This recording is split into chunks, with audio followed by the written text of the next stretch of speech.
coin budget friends, it's your girl Shalisha, and in today's video we are going to budget out my second paycheck for the month of March. So if you like budgeting videos, cash stuffing, sinking funds, single mother finances, getting your coins together, having a drink with your girl, and being on a debt-free journey, go ahead and hit that like and subscribe bell so you do not miss the time when I post.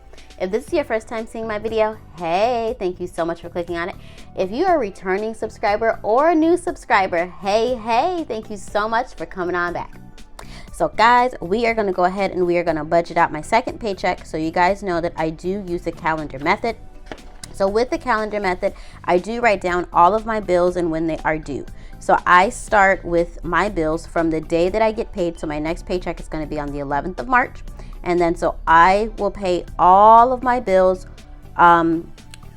to up until the day before my next paycheck. So my next paycheck is going to be on the 25th of March. So I'm going to pay from everything from the 11th through the 24th. And then we will go ahead and budget it out. So it looks like on the 11th, we're going to have my tithes that is due. We do not have another bill until the 15th, which is going to be my ComEd electric. As well as on the 19th, we have my State Farm, which is my car insurance and my life insurance policies. On the 22nd is going to be my phone bill. And that's all that we have with the exception of my mortgage. I always break my mortgage up into my paychecks. So it's not so much coming out of one paycheck. And that's going to be going into the month of April. So we're going to go ahead and we're going to budget this out. I don't have any other bills that are due, and you guys do know that I am paying all of my bills on my credit cards. So when I will go ahead and pay all of those back, you'll see that on a different video. But all of my bills, with the exception of my mortgage, gets paid on my credit cards. So we're going to go ahead and we are going to budget it out. So I am using my March paycheck breakdown. It did come in my March budget kit. So this is what it looks like. So it is my income source is here. This is the budget amount. We're going to do $1,100. And like I said, this paycheck is going to be for $3/11/22. So all of my bills is I have my tithes, my mortgage, ComEd, in my car insurance or State Farm, as well as my phone bill.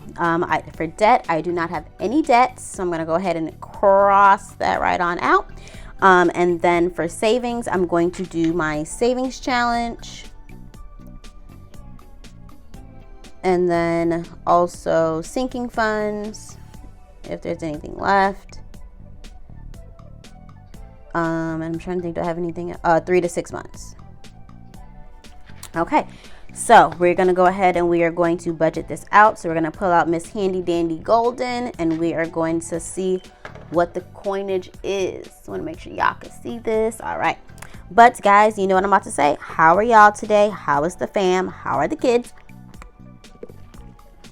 Are you guys having a wonderful day? Are you watching this on your lunch break or are you watching this after work? Let me know in the comment section down below. So first we're going to start with my tithes, and that is always 10% of my income. I always like to do what God asked. He asked that we tithe 10% back to him. And I do that freely and willingly because God is just, he's amazing and he's blessing me tremendously. So I freely give that back to him, which is my 10%. My mortgage for April, I'm going to be putting $400 towards that. For ComEd, I'm going to budget $65. For my car insurance, I'm going to budget $117. And then for my phone bill, I'm going to budget $80. So let's see, that leaves us with $328.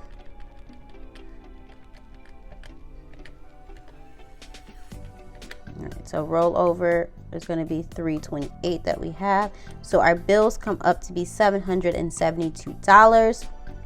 So we're going to go right on over into savings. So for the savings challenge, let me see if I have my handy dandy sheet. And guys, I have not printed out another one. So this sheet gonna look real raggedy. So I think the one that I can do is Ooh, y'all, should I do envelope 70, 78? Should I do that one?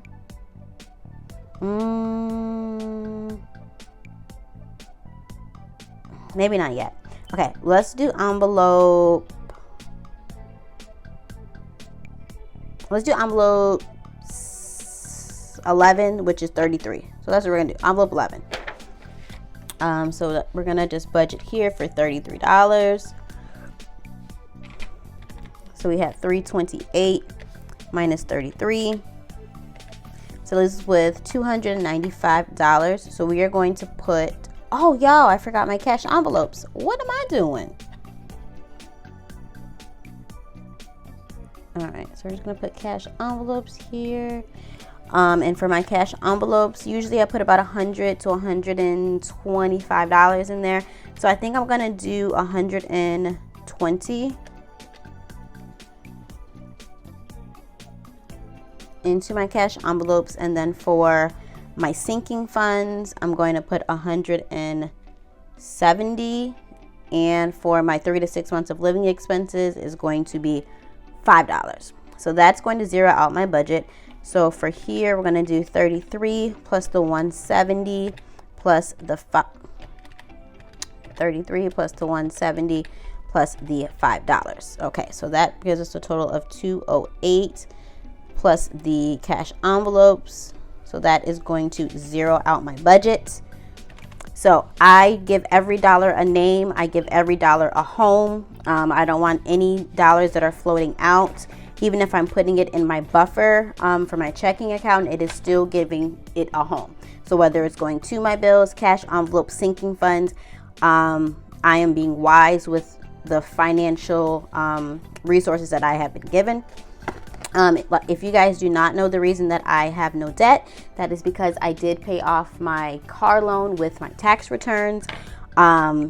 So that is why I do not have any debt. I do not have consumer debt. When it comes to credit cards, I do not have student loans. So the only debt that I have is my home. And I've been in my home. It'll be 4 years in August. So it's still fairly new. It's not at the point where I'm like truly paying off like the loan. I'm just barely touching the interest. But my goal is to start making extra debt payments to that. But, you know, not quite yet. I'm still, you know, enjoying the not having the extra debt.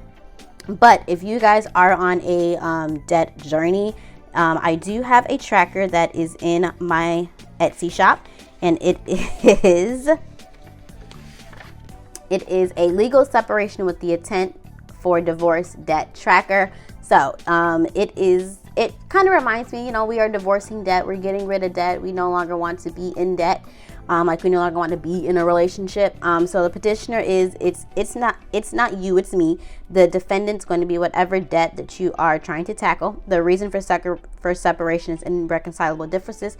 It's not you, it's me. I'm sick of you. I'm sick of your interest. I'm sick of having to pay you. Yes. The debt of separation is when you are starting to tackle this debt. So if you are starting to tackle this in April, you put April of 2022. And then whatever your balance is that you are currently working on.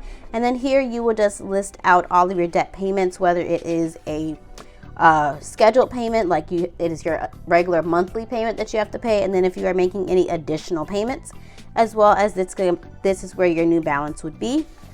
And then so it just continues, and then it's just a little cute little seal. So let you know that you served the defendant their last payments as well as this last divorce. Okay. No further contact, because I have nothing to do with you. You have nothing to do with me. I don't owe you nothing. You don't owe me nothing. So we don't need to talk no more. And then it is signed and sealed by Judge Debt Free. So guys, this is just a cute little tracker. So we can go ahead and we can divorce our debts. So if you guys are interested, it is listed in my Etsy shop down below. So go ahead and check that out.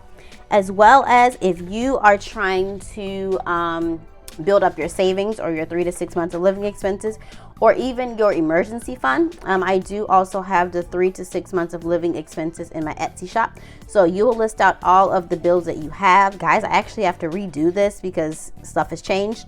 But It will list out all of your 4 walls. So whether you have rent or mortgage, whatever your utilities are, your bills, whatever your form of transportation is. So, you know, you have a car note, if you take public transportation, whatever that will be, your form of transportation, as well as your subscriptions. And if you have childcare, if you have daycare, if you pay a babysitter, whatever your expenses are is what you're going to put on your sheet. This is specific to what I had going on about 6 months ago, but I do have to make some changes because I no longer have the car loan. And then at the bottom, you'll just write down what your grand totals are going to be.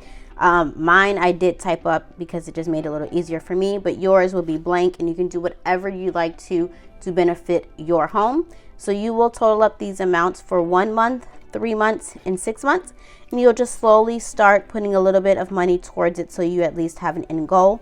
Now, with me not having my card, like I said, I have to recalculate this because it's no longer $2,513 for the month. I don't know what it's going to be now, maybe about $2,000, but you guys will see me do an updated one since this one is not valid anymore. But if you are looking to start saving a little bit more money to give you a little bit more breathing room, I do have this also in my Etsy shop listed down below. So guys, I will come back as always, and I will do an actuals, and then we will figure out what's going to go into our cash envelopes and our sinking funds. But if you are interested in this 26-week saving challenge sheet, this did come from Tips.Budget, so she's also going to be linked down below, so you guys can go ahead and check her out. But I appreciate you guys so much for watching. Like I said, let me know how y'all are doing in the comment section down below. I love chit-chatting with you. I will see you guys in my next video. Be blessed. Bye.